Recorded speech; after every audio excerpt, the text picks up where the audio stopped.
On that note, let's turn our attention. Oh, just one more thing. No, I'm just kidding. WWE back on TV, WWE TV, WWE TV. This is one of my favorite segments we do on the show, and we actually splice this off separate for fans that just watch wrestling and don't play Champions. What is your favorite thing happening on WWE TV? See, I don't know if it's like anything that's going on right now, particularly, but overall, I'm a big fan. Why did I just pronounce it TH? I'm biggest fan of Imperium. I still wish they could. I'm loving Gunther.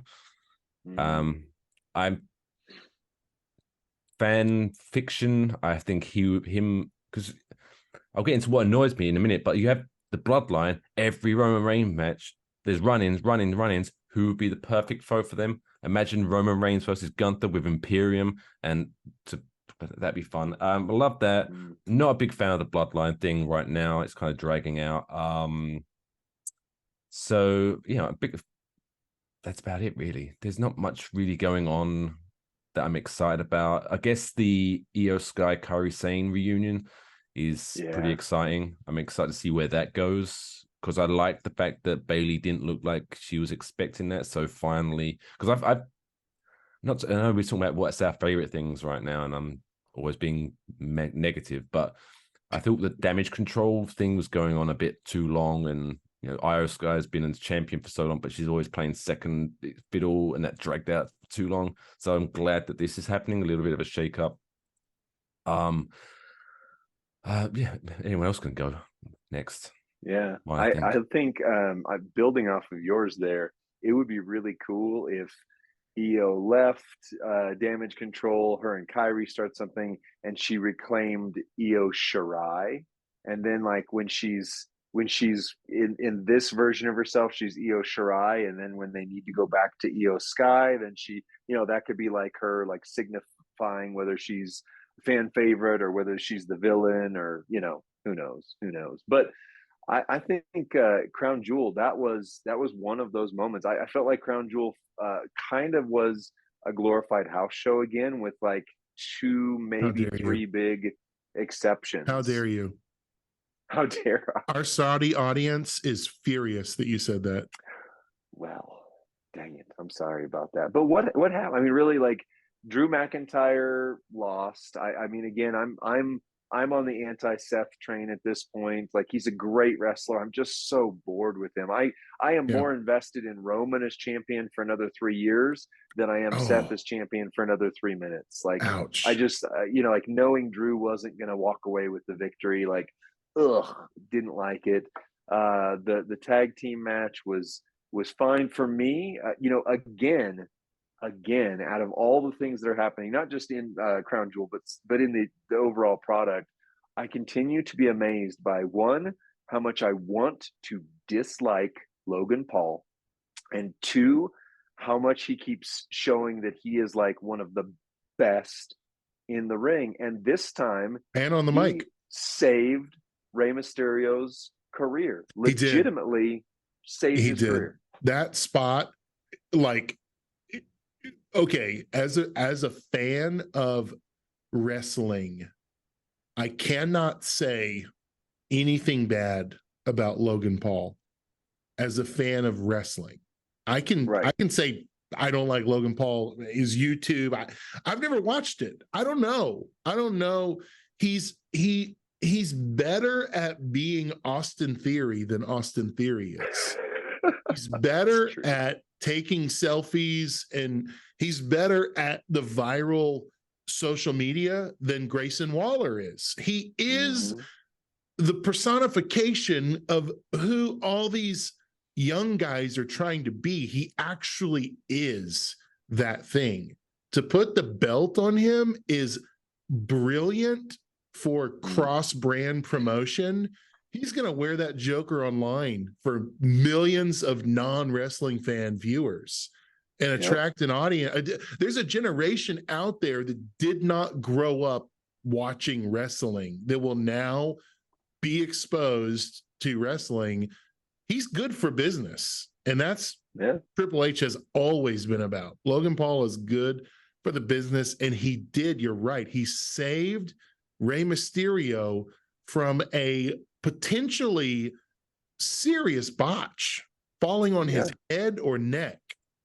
Yeah. So, and Harry didn't blow his quads or his quad because he landed awkwardly as well while he was catching Ray. He was like, right. So to catch him and then to stand up like that, it was like, woo. You can't teach those instincts, I don't think, at the development center. Either you are a good person that cares about the health of the person you're in the ring with, or you don't. And I just think we saw what happened with Ray missing that spot and getting a concussion and having to step out of the ring for a month, right? When he went outside the ring, hit his head on the basically cement floor, because he didn't get caught by his LWO teammates. And so, yeah, all that to say, it might be time for Ray to evaluate some of these risky moves. I love Ray, but gosh, don't put yourself in danger if you can't. Something's off. What was a simple move? I mean, he might have slipped on the ropes, or it was a simple enough move for what he. I mean, compared to like if you saw Brock Lesnar get up there, of course, Brock famously did the shooting star press and all that. But if you saw someone of that, like Braun Strowman, you saw Braun Strowman try that move, and everybody's going, "Oh dear Lord, what's about to happen?" Ray, you're like, he could pull that off in his sleep, literally, and it's one of those freak things. But the fact that Logan Paul was right there, like changed the plan, and boom, got him. That was impressive. And my thought is, but can he anymore pull those off in his sleep? He's older than we are. I mean, he's been at the top. He's been at the top for over 2 decades, and taken 3 decades. He's taken hit after hit, been on the road, doing house shows, doing these maneuvers. It takes its toll on the body. Let me change gears because I love Ray and I just want him to stay healthy. My favorite thing about WWE TV right now, can I share it? I've got 2 wild things that are not, these are deep tracks. Number 1 is the Alpha Academy pushing Tozawa to, I don't know what it is, these feats of strength now that he's attempting, and he's showing up on NXT. He's challenged, like there is a career revitalization for Tozawa, which has been really, really fun to watch. WWE's always had these comedy acts, but Alpha Academy is able to be believable, that they actually have skill and be the comedy act. And they're wildly entertaining. And I hope, here's just a long shot prediction, I would love to see the Alpha Academy adopt Chase U and to somehow take over and incorporate Chase University into the Alpha Academy, to where suddenly they have a roster of like 10 deep that are being trained by Chad Gable to be these up and comers. I think that would be exciting. Second thing, and this is just weird, is there's something very captivating about this Nikki Cross stare ahead, where she is not moving, not speaking, like she's in a trance. So they can go a lot of places with this. I hope where they're going with it is she's the first to be recruited via trance by whatever the rumor of the Wyatt family resurgence. Maybe Bray, I doubt they would ever use that on the air, is speaking to her in some sort of spirit realm, right? And calling her in to come with, and that's probably too out there. And I even reading your face is like, yeah, that'll probably never happen. But they're saying they're going to bring back the Wyatt family. They're saying they're going to do the Uncle Howdy lines. They're saying they're going to do some sort of Wyatt 7 without Bray. Nikki Cross is perfect for that. I mean, I could see that, but yeah, I don't think they'll be doing the whole Bray Wyatt is speaking to her from beyond the grave. I think that would be a bit weird, but I could definitely get behind, like, there's one time where she's maybe standing backstage just staring, and then out of the shadows you just see Uncle Howdy, and then it cuts away. That would be pretty exciting. I would be down for him coming back, because I think Bo, I mean, when he's ready, I think it'd be cool for him to come back into the fold. Yeah, I agree. I mean, I think the obvious direction with this is it's probably sanity. I mean, that was one of Triple H's babies anyway. You know, whenever Vince McMahon came back into power, Eric Young famously left again. Deuces. Yeah, like, see, I'm not here for Vince McMahon. And so who knows? Maybe he got him back. Maybe he got Killian Dane back. Maybe it's going that way. But people like me who are expecting that, if you did have that moment, like, I often commend Rusty for his booking. Mike, I'm commending you for your booking. I want to watch that. I want to watch Nikki Cross standing there and Uncle Howdy comes up behind and then boom, it cuts out. Like, that would be riveting television. And what I like most about this, we talked about the Attitude Era when we were talking about the game portion of the show. This is the type thing they did in the Attitude Era. Akira Tozawa, you know, being like where you would see these B characters over here who are doing these things that aren't going to change. It's not going to be the world title changing picture. It's not going to change. It was just fun. It was just fun. And Alpha Academy is just fun, right? This thing with Nikki Cross, it's fun. You're intrigued. You want to know what's going to happen next. I like it. I like it. Well, you mentioned that the Attitude Era, if things happen fun, even though they're only like a small player in the big scheme of things. One of my favorite things growing up watching was Crash Holly, when he was the super heavyweight and he would come to the ring carrying the scales, and he would like weigh himself and he'd be like 520 pounds, and he's like, he's tiny, like slightly bigger than Spike Dudley. He was great. Yes, I love that. All right, so to close it out, I want to ask the WWE TV question that we haven't gotten to because we don't really talk AEW that much. Survivor Series War Games is coming up. It's in Chicago. Is Chick Magnet Phil coming back to WWE? Is CM Punk the hidden reveal? Yeah, I was about to say, can you clarify the Chick Magnet? Because I don't know that everyone would know him by that name. Yeah, it's in Chicago. It's in Chicago. They've sold out the arena and opened up more seats because there's a rumor that CM Punk might be back. Would Triple H do that subversive of a move? I mean, this would be, Vince famously would work with anyone. Ultimate Warrior burned the bridge down and then peed on it, and Vince brought him back as the featured character. Would TKO Holdings see enough value in bringing back CM Punk that they would risk the backstage environment that allegedly would create? Bring him back as what? I mean, I don't know. Let's hear CM Punk. I mean, like, is in ring? Yeah. I mean, he proved he could go in AEW. He was world champion before he burned the whole entire world down. I don't know. Well, unfortunately, I don't want to say anything bad about him, but a lot of his things was he kept getting injured. That was so that was kind of what derailed him a little bit as well. He kept stop start with his injuries. But I think in a weird way, I think the fact that the TKO merger has happened, I think makes it somewhat more likely that he will come in. Just because I think he knows at the very least. I mean, obviously Vince and all that still have a lot of saying power, but it's not Vince's company, quote unquote, anymore.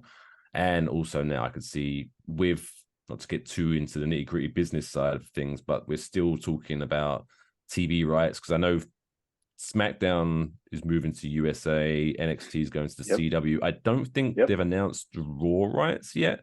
So they haven't. Still they're the creating that as their flagship show again, and they're trying to shop it to somebody big, a Disney, an Amazon, somebody. So I wouldn't be shocked if they were thinking, hey, if he's willing to play ball, let's bring in CM Punk, get the numbers up, get a bit of press, get a bit of attention on us, and hopefully that will jack up the price. So I'm not saying yes or no either way, but it wouldn't shock me at all if he came in. It wouldn't shock me either at this point. I think, Triple H, obviously different than Vince McMahon, but obviously he was raised in so many ways. I mean, in his career from being terrorizing on up, he was raised by Vince McMahon in that sense, and then became part of the family. Although behind the scenes, Wrestle Talk, What Culture was actually talking about it yesterday. TKO in their SEC filing on this actually has started to distance themselves from Vince McMahon. They absolutely listed him as a liability on the company's ledger because of his past and stuff. So the thought is that maybe Ari Emanuel, TKO brought in Vince because they knew they needed it. They used him to get this UFC deal with the Kingdom of Saudi Arabia, because Dana White's absolutely said Vince McMahon made that deal happen. He's the reason that we're getting this big exposure. And then they're kind of slowly pushing Vince off to the side because they're publicly calling him problematic. They're publicly calling him a liability on their asset sheet, which is that's bold.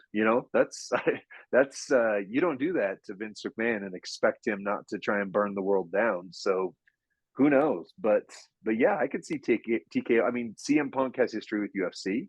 He has history with WWE, obviously. And when he came to AEW, the entire company went to here. Like, say what you will about how, oh my gosh, he screwed up. You talk about culture. I mean, again, like this is my thing. The Black Pearl has such a great faction culture. That alone is worth it compared to having a CM Punk. Because if you bring in CM Punk and he just tanks backstage morale, tanks whatever, but the company gets 1 million more views, is it worth it? I don't know. I don't know. Long term, I don't think so. So maybe he does. Can I offer? Maybe Triple H brings him in. I'd like to offer a contrarian perspective. I don't think Punk is coming back to WWE. I don't think Chicago is going to happen. I don't think he's the draw that he was however many years ago that was. His return to wrestling was the story. It was exciting. Right. Now that he's been back, I don't think he's a draw. I don't think only insider marks, millennials are excited about Punk on any level. People living in nostalgia. But what does he do for acquisitions? He doesn't acquire new fans. He's not growing the company. He's not growing the product. I don't think, and people know, at least I would agree with Mike. I don't think he's ring ready. I don't think you can put a belt on him. I don't think he's healthy. And I think he knows it. And I think, so that's what I was like, bring him back as what? As what? Maybe in the booth? Like, okay. But is he a draw in the booth, or is he a tip of the hat to an era that's bygone? Punk, the legend of Punk is better than Punk actually was. The one pipe bomb and the Cena match and the taking the title and running out of the arena, which was all a work, by the way, was incredible. It was incredible. It will never be that again. It will never be that again. The same way if the rumor was that Stone Cold Steve Austin was rumored to be coming back in Chicago, we'd be going, as what? As what? I mean, he wrestled. His now last WrestleMania match was against KO in the main event of WrestleMania. So maybe. But CM Punk famously is the #1 pro wrestling shirt seller on the Wrestling Tees websites that aren't tied to WWE. Okay. No, that's interesting. So I didn't know he does move the needle. And when Edge came back, their big thing was, okay, CM Punk is gone. We need somebody on his level that can move that. Edge comes back, and the numbers just go like up, down, little down. But WrestlingTees.com or whatever it is, I don't know. I listen to a lot.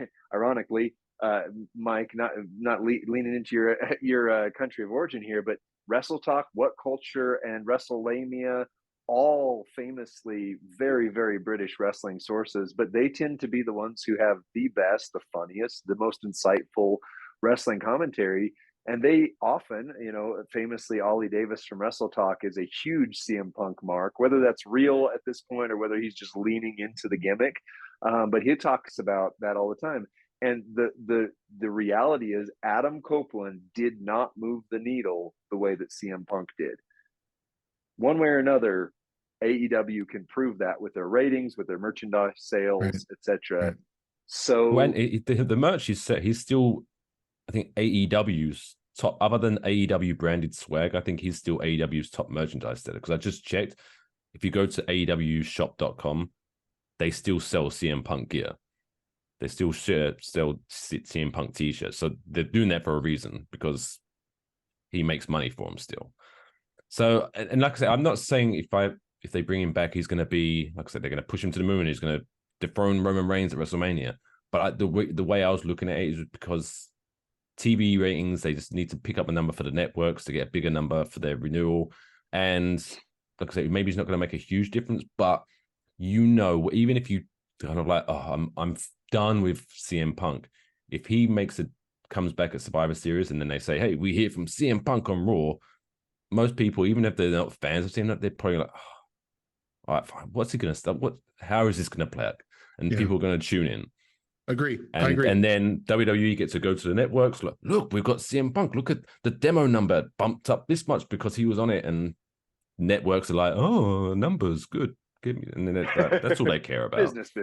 That's a really good take. They might dangle Punk in front of a prospective buyer's face and say, we're going to sign the rival top merchandise moneymaker as well. I mean, that's a great take, Mike. Because even if they just offer him, I'm just throwing out numbers, I don't know contracts, but even if they were to offer CM Punk, like, we'll give you a 1-year deal for $1 million, I don't know, just say that $1 million could help them in the short term get an extra $50 million from TV money. So I wouldn't be shocked.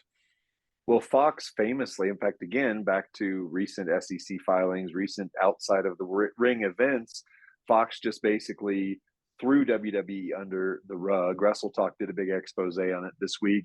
And one of the big things that they said is, we wanted CM Punk and WWE refused to bring him back. So they weren't playing ball the way we wanted to. So we're done. That's why they brought him back to Fox WWE Backstage show. They wanted him to be that face of the Fox branded WWE. And then when that didn't happen, and when Brock Lesnar started getting less and less appearances, and Cain Velasquez flamed out quickly, and Ronda Rousey decided she didn't like wrestling until she does again, and blah, blah, blah. Like, that was all things that Fox cited as why they didn't renew their contract with WWE. They specifically said it was not worth their return on investment.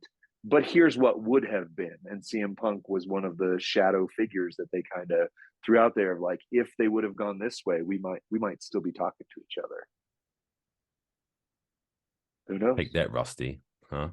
Well, Marks. You guys care about. I'm with it. I agree. If broadcasting rights are if he's the lure to land it, I could see that happening. I agree. You've convinced me. If I've achieved nothing today, I've achieved that. Well, Mike, I want you to achieve at least one other thing. But before we go, why don't you, that's right, you see that on the YouTube video. You've got that podcast mug. Why don't you promote the Black Pearl in your podcast before we cut this out?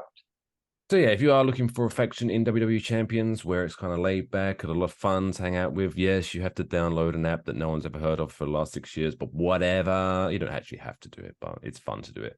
The Black Pearl, check us out in WWE Champions. For me, you can follow me on Twitter or X, whatever Elon Musk's doing this week, at Only Mike Fish. The podcast at Wafflebox Pod on YouTube.